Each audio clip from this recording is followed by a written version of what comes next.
Boa tarde, pessoal. Meu nome é Henrique, sou aluno de mestrado na Universidade Federal da ABC.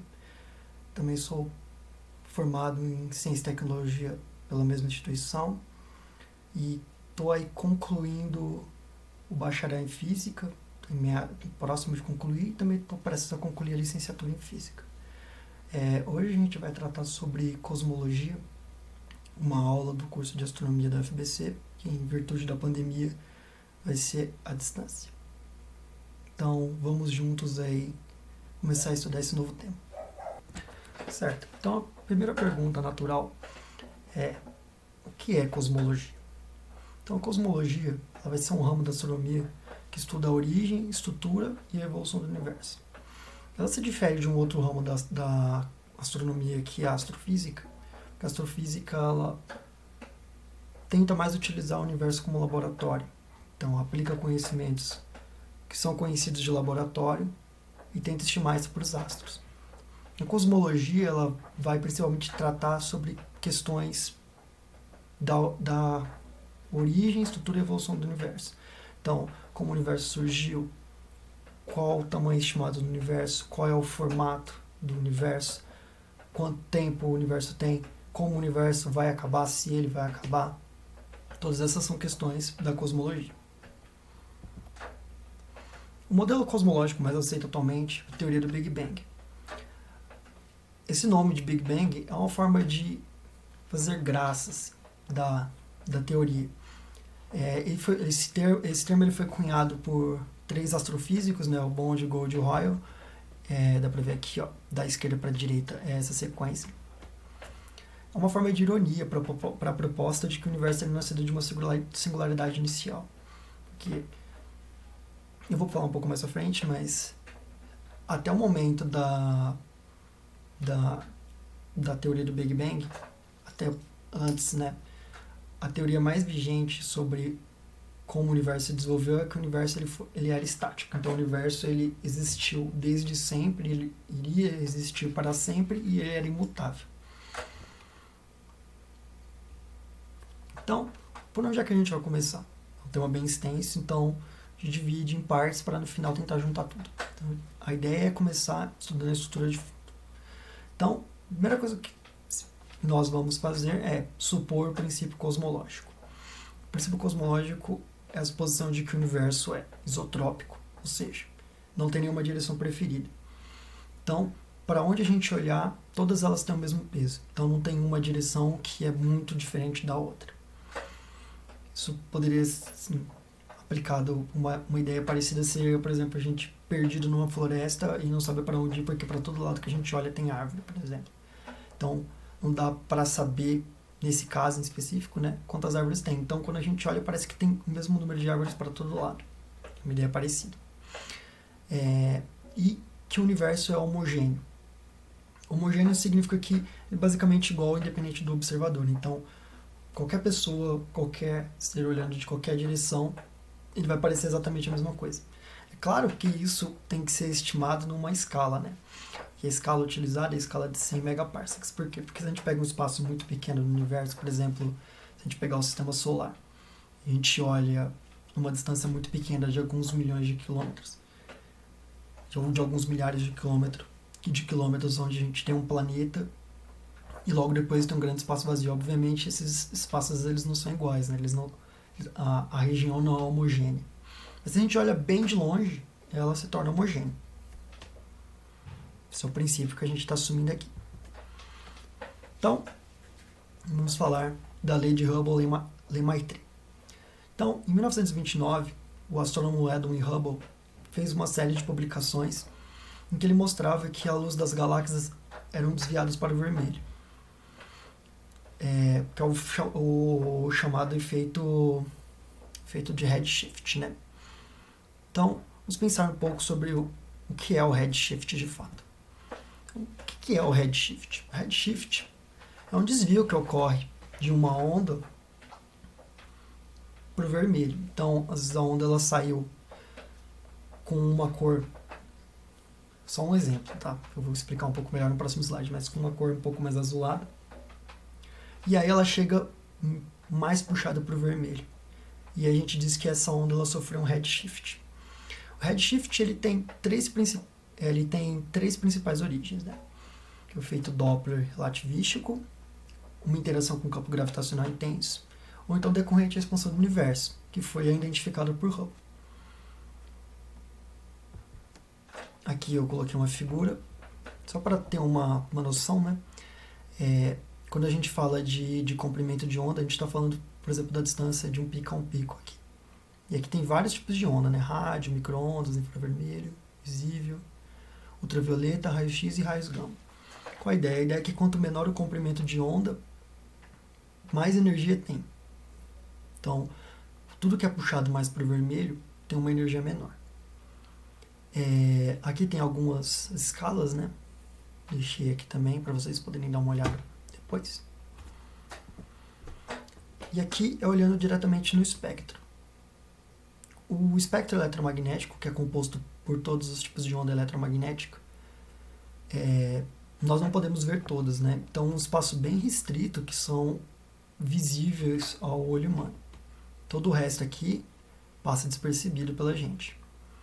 E o que acontece aqui é que essa ponta dos raios gamas é a que tem mais energia e para a direita é que vai tendo menos energia.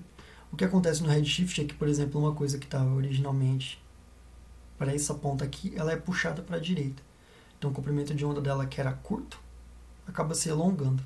É justamente decorrente da expansão do universo. Aqui eu coloquei dois exemplos, né, porque a expansão do universo vai ser o que a gente vai mais tratar, mas esses dois aqui que não são abordados nessa aula eu achei legal trazer também.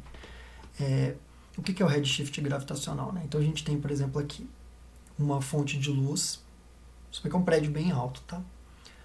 O que acontece com o redshift gravitacional? A luz que sai aqui, como ela está saindo de um campo gravitacional muito intenso, quando ela chega aqui em cima, ela desviou para o vermelho. Isso também acontece com buracos negros.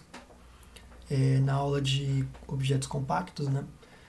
Tem um dos finais possíveis é que, por exemplo, o astronauta caindo no buraco negro, ele vai desviando para o vermelho. Ele vai ficando cada vez mais puxado para o vermelho até ele sumir. A gente fala que ele sumiu é porque o redshift foi tão intenso que saiu do visível. E o efeito Doppler relativístico, que é a ideia que se você tem uma partícula, um objeto acelerado numa velocidade comparável com a velocidade da luz, o que está para trás ele acaba desviando para o vermelho, o que está à frente acaba desviando para o azul. Aqui tem uma animação bem legal, que tem um link também, vale a pena ver. Então, o que enuncia a lei de Hubble-Lemaître, né? Basicamente que as galáxias distantes se afastam de nós, que todas as galáxias simultaneamente se afastam uma das outras. Então é como se... Na verdade, é isso, né? Você tem um ponto aqui, tem as galáxias que estão distantes, e elas vão se afastando da gente, e entre elas também. E esse afastamento é dado por essa velocidade aqui. A velocidade é igual a constante de Hubble vezes a distância entre as galáxias. A lei de Hubble ela marca o início da cosmologia moderna observacional. O que é interessante notar é que o Lemaître ele já tinha chegado à mesma conclusão 2 anos antes. Que Hubble chegou a essa conclusão em 1929, o Lemaître tinha chegado em 1927. Por isso que tem o nome dos dois, porque eles chegaram de forma independente. E nessa época, a ideia mais aceita na comunidade científica era de que o universo ele era um universo estacionário, um universo imutável, que não mudava. Então, sofreu uma resistência muito grande nessa época. Aqui é um dos gráficos elaborados por Hubble, né, que mostra aqui a relação da velocidade das galáxias, né, a velocidade com qual elas se afastam, e a distância. Então dá para perceber que quanto maior a distância, que é em bilhões de anos de luz, mais rápido ela está se afastando. Certo? E detalhe que tudo isso foi estimado utilizando o fato de que essas galáxias elas vão sendo desviadas para o vermelho, que seria o caso do redshift. Então, se está tudo se afastando com uma velocidade que depende da distância, e quanto mais distante está, mais rápido se afasta, é presumível dizer, uma conclusão um tanto natural dizer que Se está se afastando agora com velocidade é porque já teve junto em algum momento. Então, se a gente extrapola de Hubble, dá para dizer que essas distâncias elas foram zero ou muito próximas de zero em algum momento. Então, nesse momento, o universo seria concentrado em um ponto. Então, toda a massa, toda a matéria do universo, toda a energia do universo estaria concentrada em um ponto só. E aí, esse pode ser considerado o começo do universo, que é o que é chamado de Big Bang. É importante destacar aqui nessa figura, a gente considera um ponto, né? Mas no fundo não existe nenhum ponto privilegiado. Não dá para saber qual foi o início o ponto de início do universo, né? Então não existe um ponto preferencial. Então não surge, por exemplo, na Via Láctea ou em Andrômeda, não dá para saber. Para cada ponto em si é o seu próprio centro. Então a gente está aqui, a gente vê as galáxias se afastando. Se a gente for, por exemplo, para Andrômeda, a gente vai ver as galáxias se afastando de Andrômeda, por exemplo. Bom, então, seguindo. Mas então, acontece. Era uma constante. Até o momento eu falei que era uma constante, mas a verdade é que essa taxa de expansão nem sempre foi igual. Esse parâmetro ele varia, esse valor. Então, ele na verdade é chamado de parâmetro de Hubble. Aquele valor constante é só o valor do parâmetro nesse momento, mas ele pode assumir outros valores de acordo com o tempo. Levando em consideração essa variação da expansão, você chega numa idade do universo de 13,8 bilhões de anos, que por um acaso é exatamente aquele valor estimado anteriormente quando considerava o parâmetro de Hubble constante. Então, dando prosseguimento. Como que é o formato do universo? A relatividade geral ela afirma que o espaço-tempo é curvo na presença de massa ou energia. Então, como o universo ele contém vários componentes com massa e energia, ele provavelmente a curva também vai depender das densidades dessas componentes. Então, a gente vai olhar agora mais a fundo a curvatura da parte espacial do espaço-tempo. A gente vai observar a geometria do espaço.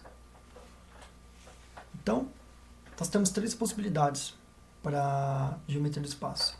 Até propostas por Friedman nas equações de Friedman da cosmologia, que são euclidiana, também chamada de plana, que é a que a gente conhece usualmente, a mais comum, que é a que é ensinada nas escolas, no ensino básico em geral. A elíptica, que é a fechada, e a hiperbólica, que é aberta. Esses termos eles também vão ser utilizados para dizer qual que é o destino do universo no tempo. Então, plano, fechado e aberto vão ser utilizados também para isso. Aqui tem umas imagens que a gente vai esmiuçar um pouco melhor nos próximos slides. Então, o que acontece na geometria plana, né? As linhas que são paralelas em uma região, elas continuam paralelas no espaço inteiro, que é o que a gente conhece da geometria, né? Geometria mais comum que a geometria euclidiana. Então, essas linhas aqui, elas começam como paralelas aqui, ou seja, elas nunca se tocam e elas vão continuar paralelas para sempre. E a mesma distância, né? Por um ponto P passa exatamente uma linha paralela, uma linha L. Então, se a gente tem uma linha L aqui, só vai existir, num ponto P só vai existir uma linha que não cruza em um dos lados. Então, você tem uma linha assim e tem um ponto aqui. Essa reta que vai no ponto sempre pode ser rotacionada. Então, existe um lugar específico que faz com que elas sejam paralelas para sempre. Se a gente mexer um pouquinho, muito longe elas vão se encontrar. E aí elas deixam de ser paralelas. A circunferência do círculo é 2πr e a área contínua dele é πr ao quadrado. Aqui tem uma figurinha dessa. Já a geometria fechada, as linhas que são paralelas em uma região, elas vão se aproximando na distância. Então elas vão meio convergindo. Por um ponto P não vai passar nenhuma linha paralela a uma linha L. Daqui a pouco tem umas figuras que vão deixar isso um pouco mais claro. A soma dos ângulos no triângulo é maior do que 180, então dá para perceber que para essa figura que o triângulo deforma um pouco. Então, as somas angulares são diferentes da geometria euclidiana. A circunferência de um círculo é menor do que 2πr e sua área é menor que πr ao quadrado. Tem as figuras que eu vou mostrar daqui a pouco, vai melhorar um pouco isso. A geometria aberta, as linhas paralelas em uma região, elas se afastam na distância. Então, essas linhas aqui, ó, elas vão divergindo. Elas vão se afastando. As somas dos ângulos num triângulo é menor do que 180 graus. Então aqui tem um triângulo aqui. Para ver que ele deforma bastante. E a circunferência de um círculo é maior do que 2πr e a área maior do que πr ao quadrado. É que tem as figuras, ó. Aqui, então, tem aquele exemplo que eu dei, fazendo as mímicas aqui, do ponto P aqui, a linha paralela. Aqui, do universo fechado, né? Das linhas, que não existe nenhuma linha paralela, né? Dá pra perceber que localmente ela pode ser paralela localmente, que eu digo, tipo, num pequeno pedaço do espaço. Mas conforme vai afastando, elas vão ficando mais próximas até se cruzarem. E na aberta, né, que é a elíptica, que é a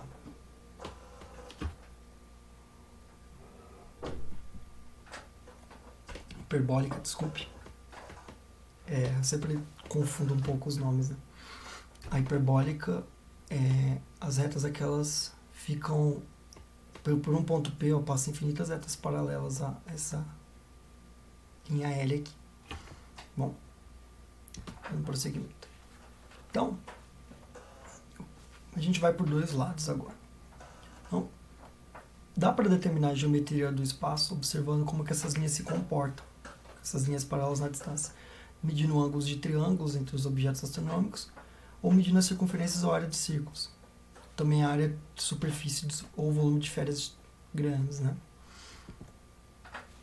A depender da geometria do universo, os objetos de tamanho iguais eles podem parecer maiores quando mais longe. Então, observar os tamanhos angulares de objetos que são conhecidos, chamados de régua padrão. Tem muita coisa com o nome padrão, né? Velas padrões, agora tem as réguas padrão também. Em função do redshift, que seria uma estimativa do quanto está se afastando, eu vou ter umas dicas de como que é a geometria do universo. Aqui tem uma figura de como fazer isso, né? Relacionando a variação do tamanho angular do objeto com o desvio para o vermelho. O desvio o desvio que o objeto tem para o vermelho, né? E com relação... Agora a gente foi para um lado, que é o tentar enxergar como que é as propriedades do espaço observando essas linhas. E por outro lado é analisando a densidade. Então a gente tem três densidades no universo. Que é a densidade de matéria, sendo que a gente tem a matéria bariônica, que é comum, e a matéria escura. Esse é o tema da nossa próxima aula. A densidade relativística, que seriam os fótons e os nêutrons. Os fótons são os que carregam, são os portadores da luz, né? Assim, entre aspas. E a densidade da energia escura, que vai ser relacionada com uma constante chamada lambda. Lambda, esse aqui é um lambda maiúsculo. Bom, chamada constante cosmológica. Então, primeiro eu vou falar o que é a densidade crítica que tem aqui. Essa densidade total, ela foi somando as três densidades anteriores, né, que é a massa, a matéria, escura e não escura, as componentes relativísticas, e a densidade de energia escura, menor que a densidade crítica. A gente tem um universo aberto hiperbólico.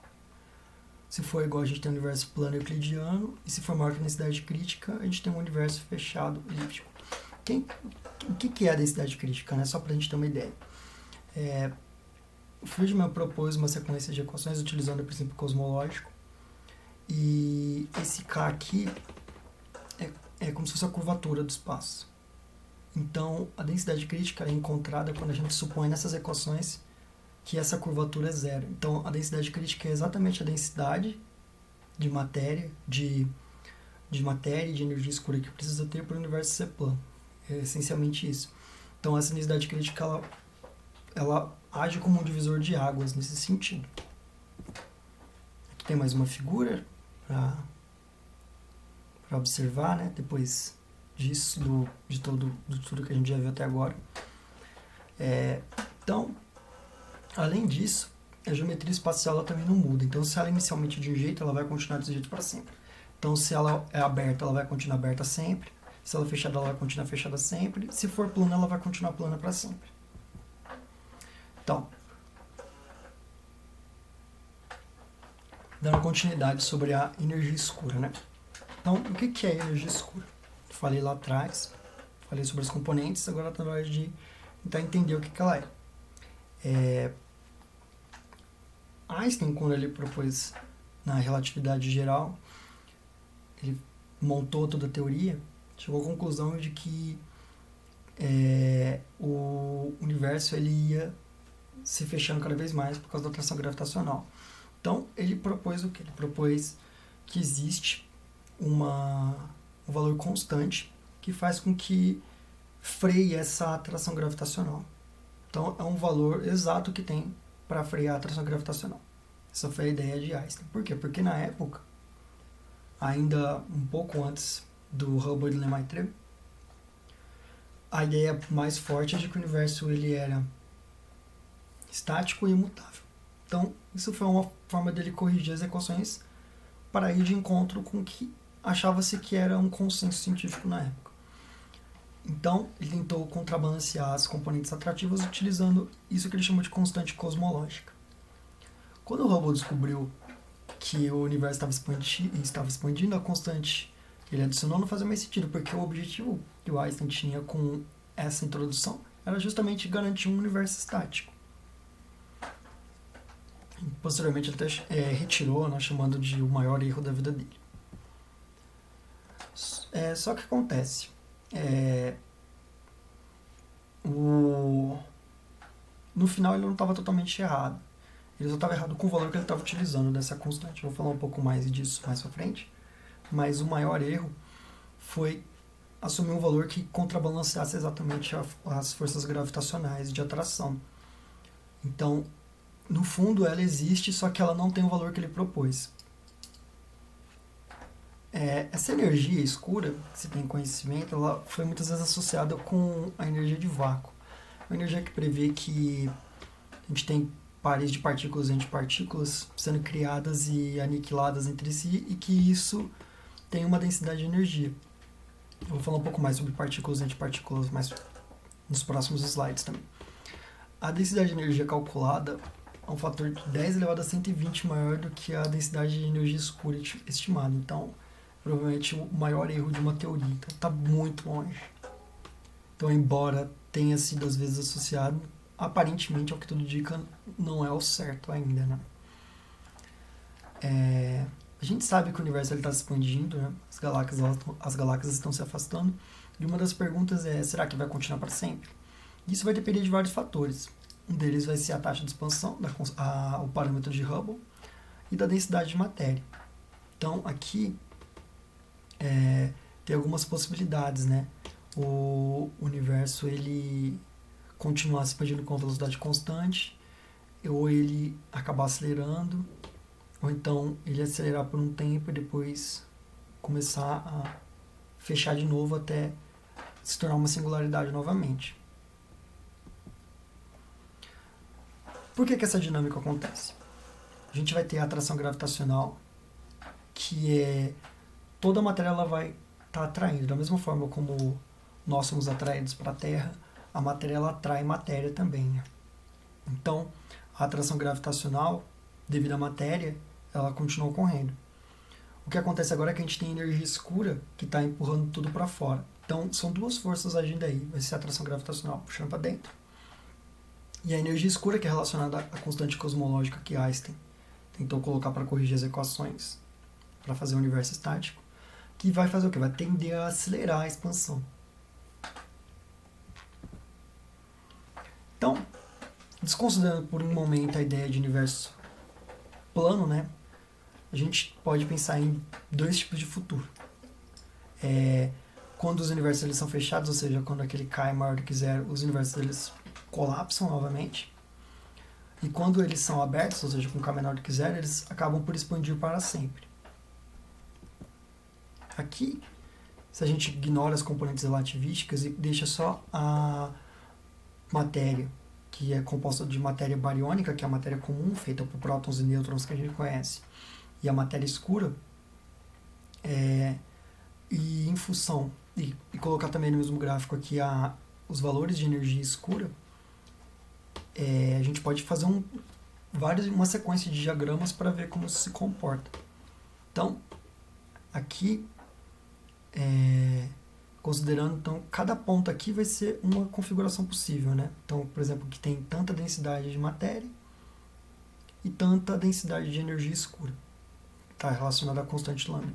Então, por exemplo, todos os pontos que estão acima dessa reta aqui, os universos eles têm uma expansão acelerada.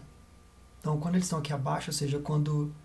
Então, aqui em cima seria quando tem uma relação de energia escura um pouco maior do que a de matéria, né?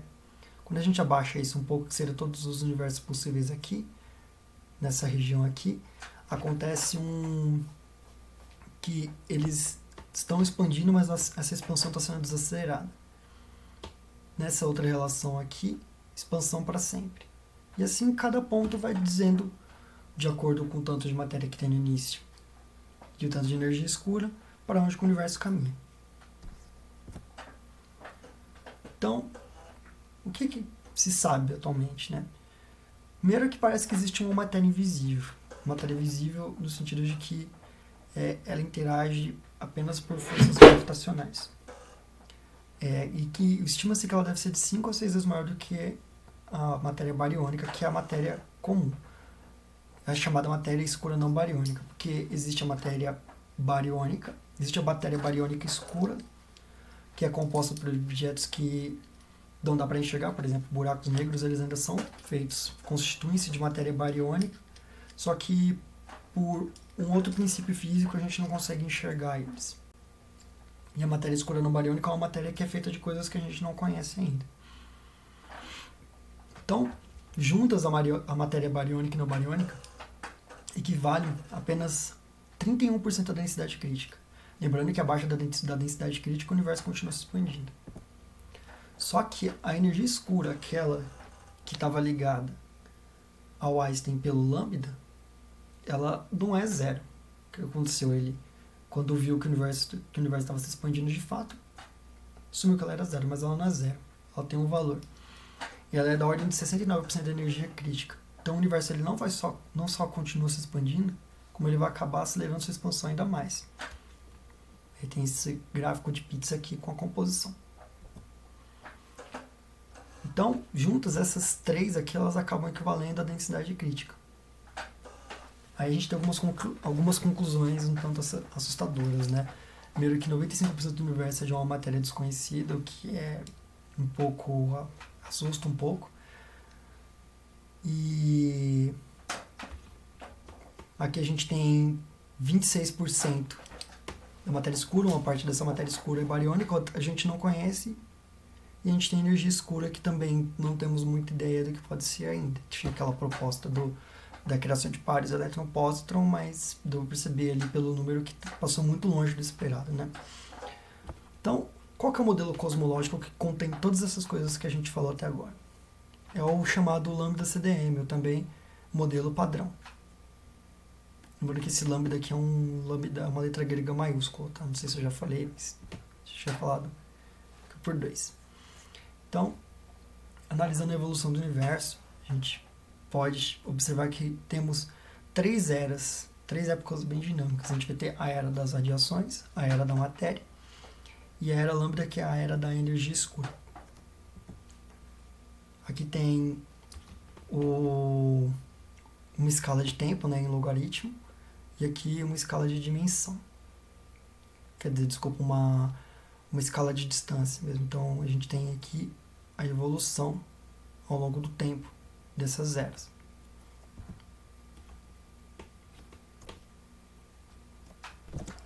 Bom, tem mais um gráfico aqui, gostaria de mostrar, falando justamente dessa relação, né, da era da radiação, era da matéria e era da energia escura. Esse aqui, que é a densidade, unidade de espaço, né? Lembrando que densidade é uma propriedade intrínseca, né? Uma propriedade intrínseca, o que significa uma ideia de uma propriedade variável intrínseca? Significa que se a gente conhece essa propriedade para um pedaço, a gente conhece para todo mundo. Tinha acabado esquecendo de falar, mas o princípio cosmológico ajuda muito nisso, né? Então, se a gente sabe a densidade numa região grande, a gente pode estipular que, por ser uma variável intrínseca, essa densidade vale para todo mundo. Assim a gente faz, por exemplo, a densidade da água, que é 1 grama por centímetro cúbico, faz com que 1 litro pese exatamente 1 quilo, né? A gente faz isso com muitas outras coisas. Então, só para deixar claro, uma outra vantagem do princípio cosmológico também. Então, olhando aqui, a gente vê que chega um ponto aqui em que a radiação é dominante, ó, até 10 elevado a 4. Depois, a linha azul, que é a linha da matéria, ela supera a linha vermelha. Então, aqui trocou. Então, aqui até aqui era a era da radiação, a radiação dominava. Daqui para frente, a matéria domina. Aí chega um ponto aqui, cerca de 5 bilhões de anos atrás, que a energia escura, que sempre foi constante, a densidade de energia escura, ela se torna maior do que a de matéria. Então aí agora inicia-se a era da energia escura. Vamos falar um pouco sobre os horizontes de observação. Então acontece, a velocidade da luz ela é finita. Então, a velocidade da luz vai fazer o quê? Ela vai delimitar um limite físico do universo. Então, nada vai conseguir trafegar mais rápido do que a velocidade da luz. Então, a ideia é que nem a informação em si consegue trafegar acima da velocidade da luz. Então, quando a gente fala de lugares causalmente desconectados, significa que uma coisa que acontece lá não tem como influenciar em nada aqui. Então, a gente não consegue enxergar lá. Então, é um lugar que está tão longe, mas tão longe que a luz, que provém desse lugar, não tem tempo ainda para chegar aqui. Ou levaria um tempo infinito. Então, esses lugares eles são inacessíveis a gente. Por estarem causalmente desconectados, então nada que acontece lá influencia aqui, nem nada que acontece aqui influencia lá. A distância é de cerca de 14,6 gigaparsecs. Se não me engano, um parsec é 2,46 anos-luz, se não me engano. Qualquer coisa eu confirmo nos comentários. Mas é algo em torno disso. Então significa que a gente não consegue observar nenhum objeto que se encontra além disso. Então essa a gente chama de nosso horizonte de observação, até onde a gente consegue enxergar. Então o que acontece? As galáxias elas estão se afastando. Então uma hora elas vão se afastar o suficiente para ficar cada vez mais longe, cada vez mais longe. E o que acontece? Conforme elas vão se afastando, elas vão se tornando inobserváveis porque elas vão chegando próximo desse horizonte. E além disso, porque os redshifts delas também vão tendendo ao infinito. Lembram do redshift que a gente comentou quase agora. Então, o que acontece é que elas vão desviando para o vermelho cada vez mais, cada vez mais. Essa vai ficando cada vez mais fraco, porque vai saindo do espectro, né? E aí vai começando a ficar cada vez mais devagar. Isso é um fenômeno da relatividade também. Desculpa, é um efeito da relatividade. Por conta da velocidade que ela vai atingindo, né? Então o contato entre as galáxias vai cessar, ou seja, elas se tornam causalmente desconectadas. E o universo vai se tornando cada vez mais fragmentado. Tudo vai ficando cada vez mais isolado. Então vou falar um pouquinho sobre partículas elementares para elucidar o que vai vir depois e também algumas coisas que ficaram abertas antes, né? Então a natureza que nós conhecemos, existem 12 tipos de partículas elementares que constituem toda a matéria. Elas são divididas em 2 grupos, chamados de quarks e leptons. Toda partícula elementar ela possui uma antipartícula. O que é uma antipartícula? Uma antipartícula é uma partícula que possui todas as propriedades da partícula, só que com carga oposta. Então, a gente tem um elétron, aí a antipartícula do elétron é o opósito, que é uma partícula que tem a mesma massa do elétron, só que com carga oposta. E toda partícula possui uma antipartícula. Algumas partículas que não têm carga, elas são antipartículas delas mesmas também. Qual que é a diferença principal entre quarks e leptons, né? Eles vão ser diferenciados pela maneira em que cada um interage com 4 forças fundamentais. E quem são essas 4 forças fundamentais? Força gravitacional é uma delas. Força eletromagnética, nuclear forte e a nuclear fraca. A força gravitacional, cada força ela vai ser mediada por uma partícula. Então o fóton, além de ser a luz em si, né, ela também é quem media todas as forças eletromagnéticas. A força gravitacional, não há partícula confirmada experimentalmente, mas a pressuposição teórica é que seja uma partícula chamada graviton, que vai mediar todas as interações. A nuclear forte são 8 gluons e a nuclear fraca são os bósons. Aí aqui tem as tabelas, né, das partículas fundamentais. Então aqui tem os quarks, up, down, strange, charm, bottom e top. É engraçado porque quando elas foram descobertas, né, surge um nome assim e depois descobrem uma outra e aí a outra acaba tendo o nome oposto da outra. Então, tipo, se uma strange, que seria estranho, a outra descoberta se chama charmosa, charme. O bottom, que seria embaixo, se não me engano, aí a outra seria top, que foi encontrada posteriormente. E aqui tem as outras, o elétron, essas outras aqui também, que não vou falar muito, mas elas existem, são as fundamentais que tem, tá? Uma coisa que dá pra gente ver de cara é se perguntar, bom, eu sei que as matérias, elas são... Na escola a gente vê isso também em revistas, vê em vários lugares, que a matéria ela é composta por prótons e nêutrons, né? Mas o que acontece é que os prótons e nêutrons eles ainda não são as partículas fundamentais, eles são formados por outras partículas, que são os quarks. Então a gente tem aqui os quark up down, que são os que vão formar o próton e o nêutron. Reparem que aqui tem as cargas, né, elementares em função da carga do elétron. Quando a gente soma essas cargas aqui, o próton acaba ficando com carga mais 1 e o nêutron acaba ficando com carga neutra, para conservar a carga. Bom, então, até aqui a gente pode fazer um breve diagrama da história do universo.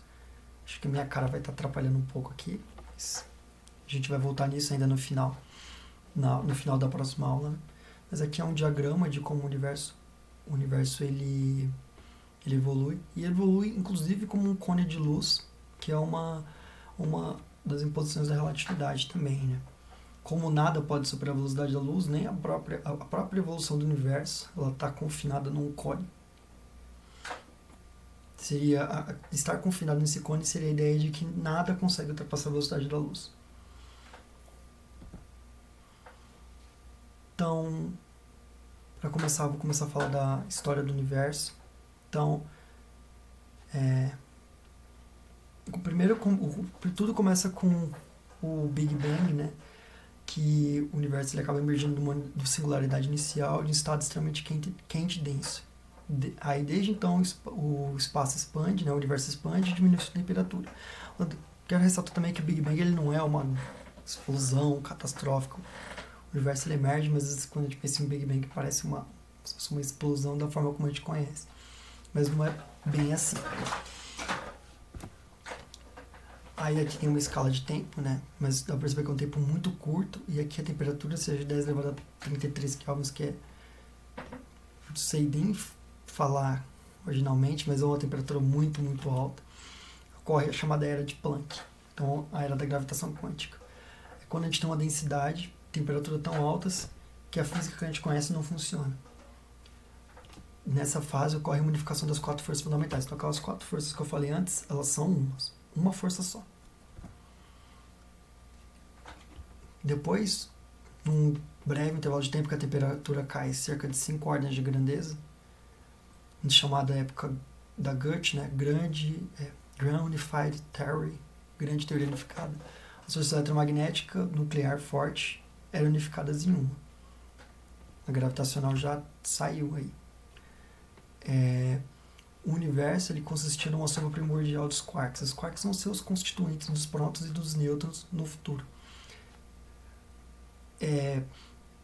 Alguns slides para trás, uma dezena de slides para trás, duas dezenas de slides para trás, falei sobre uma das possibilidades da energia escura, que era a criação de paraelétron-pósitron, que era matéria e antimatéria se aniquilando, né? Nesse momento aqui, a teoria prevê que ocorre a mesma coisa. Então tem matéria e antimatéria se formando e se aniquilando constantemente. Aí depois tem a era da inflação, que a gente vai tratar com muito cuidado lá na próxima aula, que o universo aqui tem a escala de tempo, né? Ainda não uma parte de milhões de partes de um piscar de segundo, né? De um piscar de olhos. Então, na era da inflação, ocorre um aumento exponencial do tamanho do universo, então o tamanho do universo ele aumenta muito rápido. Isso vai ser importante para explicar uma das coisas que a gente vai tratar na próxima aula. A sopa primordial prevalecia na sopa primordial de quarks, mas parte daquelas partículas virtuais estavam se formando e se aniquilando, porque como elas estavam próximas, elas se formavam e se aniquilavam, se formavam e se aniquilavam. Tem uma expansão tão grande do universo que essas partículas, que também são chamadas de virtuais, elas se separam e pela grande distância elas não conseguem se aniquilar mais. Que está descrito aqui nessa figura, né? Então, um paraelétron-pósitron é criado aqui, e aí quando eu tenho essa separação muito grande, esse período inflacionário, elas se tornam reais porque elas não têm como se aniquilar mais à frente. De 10 a menos 34 segundos a 10 a menos 11, a temperatura ainda está mais ou menos a mesma coisa, né? O limite superior de 10 elevado a 28 kelvins até 10 elevado a 15 kelvins. A época chamada época eletrofraca. As forças eletromagnéticas e fracas ainda eram unificadas, mas a força forte já não era mais. Mas essa sopa primordial ainda continua, representada por essa figura aqui. Essa época também ela é conhecida como Grande Deserto, né? Porque não houve formação de partículas novas. De 10 elevado a menos 11 segundos a 1 milissegundo, já dá para perceber que é um intervalo grande, né? Em comparação aos anteriores. A temperatura já reduziu bem, embora seja gigantesca. 10 elevado a 15 Kelvin para 10 elevado a 12 Kelvin, chamada época das partículas. Então aqui as forças eletromagnéticas e fracas elas se desacoplam e agora se tornam duas forças distintas. A sopra primordial ela se transforma agora em prótons e nêutrons, que são os que a gente conhece, né? Sobrando um pequeno desequilíbrio aí de matéria e antimatéria. E esses prótons e nêutrons que surgem nessa fase são os prótons e nêutrons que tem até hoje, que constituem a matéria. De 1 milissegundo a 5 minutos, para com 10 elevado a 12 kelvins, aqui a faixa de temperatura, né? Temperatura entre 10 elevado a 12 e 10 elevado a 9, chamada época da nucleossíntese. Então tem a fusão nuclear dos prótons e nêutrons. Eles formam os primeiros núcleos de hélio e uma pequena quantidade de deutério, lítio e berílio. Aí tem aqui a composição primordial do universo, né, prevista, de 76% de hidrogênio, hélio com 23 a 24%, deutério com 0,01% e lítio com menos de 0,01%, que equivale a 98% dos átomos de hoje. De 5 minutos a 379 mil anos aproximadamente, a temperatura ainda reduz bem, né? Agora está entre 3.000 kelvins e 10 elevado a 9, chamada época dos núcleos. Então os núcleos eles interagem constantemente com fótons.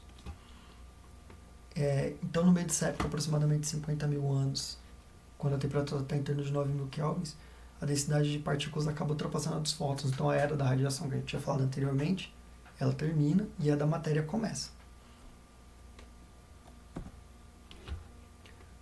De 379 mil anos, em torno de 379 mil anos, com a temperatura de 3.000 kelvins ao final da época dos núcleos e elétrons formando átomos eletricamente neutros, ou seja, agora os núcleos eles começam a capturar os elétrons e os átomos eles começam a ter a estabilidade de carga, né? Eles passam a ser neutros. Então agora não há mais interação com fótons. Então essa luz, a luz é constituída de fótons, esses fótons agora eles estão livres, nada mais interage com eles, então eles continuam vagando livremente pelo espaço. E se diz que o universo se torna transparente.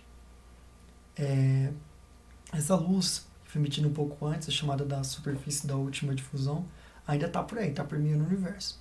E essa é a radiação cósmica de fundo, que vai ser um dos temas da aula seguinte. A gente vai ter uma aula, basicamente, para tratar sobre o período da inflação e da radiação cósmica de fundo e da matéria e energia escura.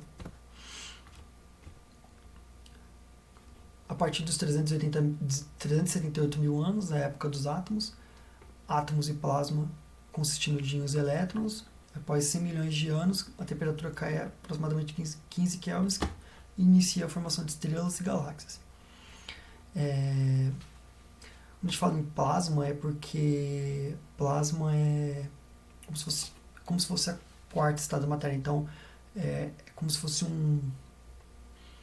um gás com uma temperatura muito, muito alta, então tem muita energia envolvida. Tá?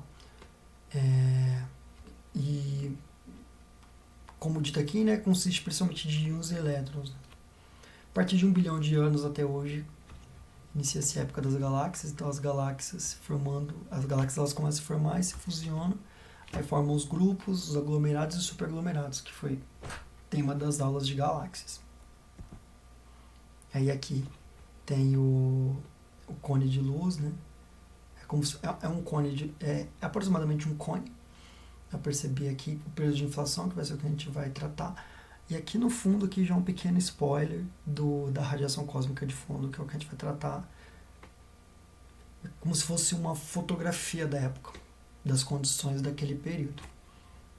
Então, olhar a radiação cósmica de fundo é olhar como se fosse olhar como a história foi contada. Bom, pessoal, vamos caminhar agora para o último tópico da nossa aula de hoje, que é a abundância dos elementos primordiais. A gente vai ver que é uma evidência, né, de que o período da nucleossíntese aconteceu, a época da nucleossíntese.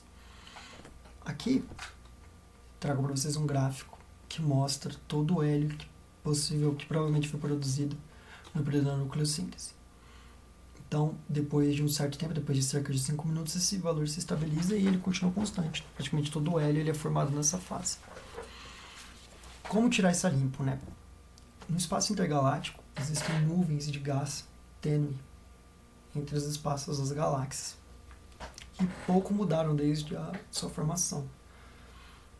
Então, elas carregam com elas a composição química presente logo após o Big Bang. Então, 24% dos átomos são de hélio. Nessa nuvem, em todo o resto do universo, que provavelmente só podem ter sido formados na época da nucleossíntese, que é cerca de 1 milissegundo a 5 minutos depois do Big Bang.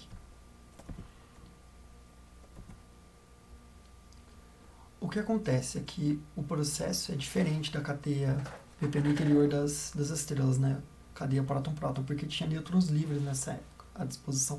É diferente das estrelas, nas estrelas não vão ter nêutrons livres. Então, além de hélio, foram formados também montantes microscópicos de deutério, hélio 3, lítio e berílio. Os outros 76% dos átomos são hidrogênio.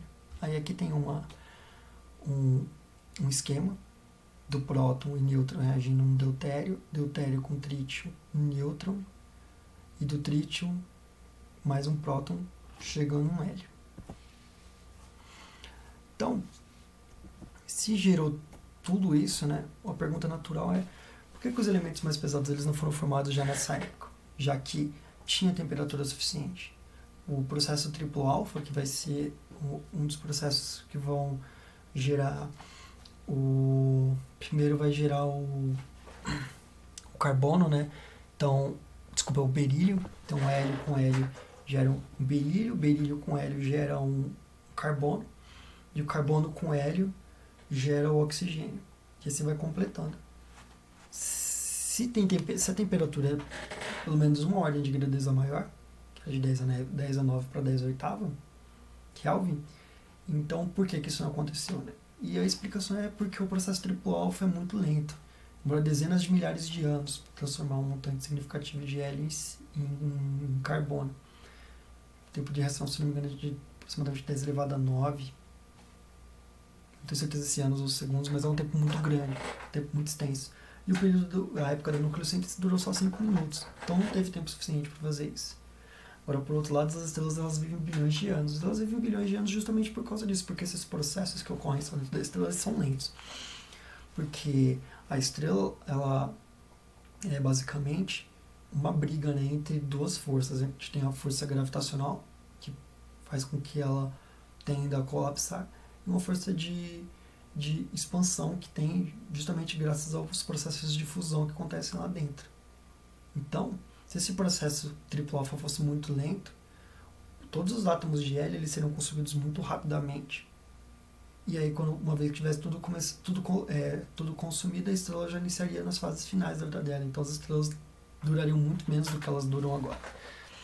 Então, esse é um aspecto positivo para isso.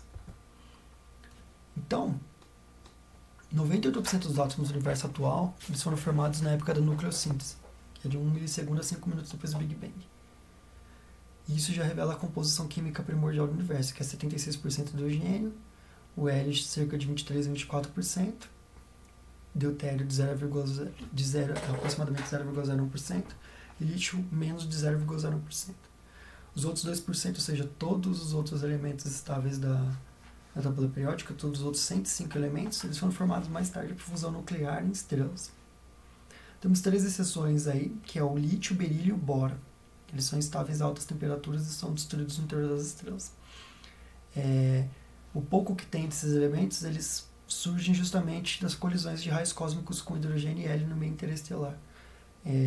Inclusive, raios cósmicos é com o que eu trabalho aqui na universidade. Minhas pesquisas, meu mestrado e as iniciações científicas que eu fiz foram todas envolvendo raios cósmicos. Só uma curiosidade. Então, como é que se deu a formação dos elementos, né, no decorrer do tempo? Então, aqui a gente tem a época das partículas, bariogênese, bem limpo ainda, né? Aí, a época da nucleossíntese, a gente já tem o hidrogênio e hélio formados, até 5 minutos. Esse que está entre parênteses é o que são formados só com a interação com raios cósmicos.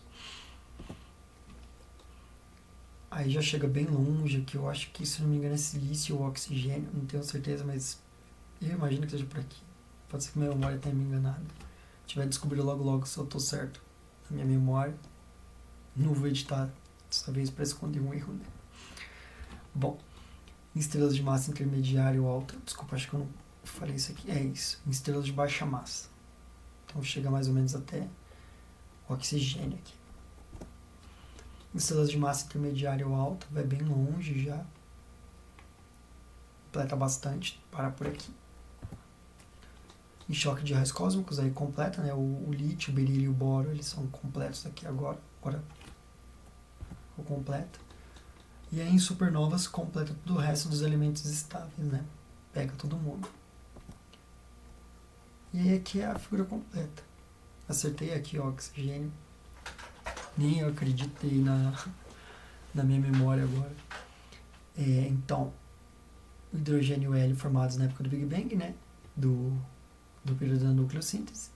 Lítio, berílio e o boro formado com interações dos raios cósmicos com hidrogênio e hélio no meio interestelar. Todos os outros elementos eles são formados ou por estrelas pequenas ou grandes, e a partir de um certo momento, uma boa parte dos elementos eles são fundidos só por supernova. E aí tem alguns aqui que são os elementos, acho que, se não me engano, chamados de sintéticos, né, que foram criados foram produzidos pela humanidade. E aqui tem a abundância dos elementos. Para ver que até ferro tem uma abundância legal. Ferro, ele quase como se fosse o limite. A partir daqui os elementos eles vão ficando cada vez mais raros. Se não me engano, até ferro é mais favorável, né? Bom, pessoal, essas são as referências que eu utilizei, aí principalmente as notas de aula e os livros das bibliografias desse curso. Quem quiser ter uma visão um pouco mais aprofundada, vale a pena dar uma olhadinha. Primeiramente, eu gostaria de agradecer pela atenção de vocês. Eu espero que vocês tenham gostado. Eu com certeza gostei muito de estar dando essa aula aqui agora. Vocês podem deixar comentários, sugestões, críticas também são sempre muito bem-vindas. Como é um tema muito extenso, se vocês quiserem alguma coisa de diferente, por exemplo, alguma curiosidade que vocês queiram ressaltar nos comentários. Também, se vocês quiserem rever algum pedaço com um pouco mais de detalhe, vocês podem pedir, por exemplo, gostaria de ver um pouco mais sobre a geometria do espaço. Aí eu posso fazer um ou dois slides a mais para trabalhar um pouco mais sobre isso. Eu vou estar nos comentários aí, respondendo as dúvidas enquanto o vídeo está correndo, e 30 minutos após a lista de presença e o questionário aparecer. E então é isso. Então a gente se vê sábado que vem. Mais uma vez, muito obrigado pela atenção. Que só ressaltando aqui é o QR Code do teste e o QR Code da lista de presença. Os links estarão na descrição. E é isso aí. Mais uma vez, muito obrigado e até semana que vem.